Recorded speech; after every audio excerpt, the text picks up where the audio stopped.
was written. It was inspired by the chaos and existential crisis of being on the metro in Paris for the first time, which is a horrible place, in my opinion. I've never been crammed into a small space with so many people that I couldn't even speak to in their own language before. And it was called The Tracks, the Bells. And I just released an album that this is the first track on. So I'm very excited about that. It took me a long time, and I released it last month. But I have some new stuff tonight, too. How many of you knew Taiwan? Anybody? Taiwan? Yeah. He passed away recently, and he was a phenomenal, amazing musician. And when I got the news, I was in the middle of writing something that I decided not to write words to because the news of his passing, I have no words for it. This is about Taiwan. So yeah, so this one I would like to dedicate to him, and you'll have to forgive me because there's no story, it's just some sounds in his memory.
story about him, actually, even for those of you who didn't get the chance to meet him.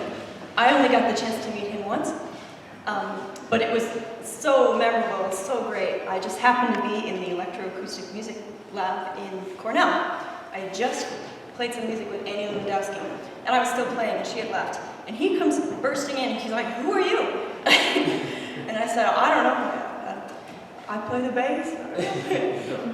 And we just got to talking, and it was just such a funny conversation. And then he was like, "Look at all these cool things I make, and look at all these cool sounds I can make." And we jammed. We played this crazy music for like an hour and a half, and we had plans to play again together. And I wish we had gotten to, and just want to send that out to him. I write music for people, usually. I can usually never find another motivation to write music, but for people.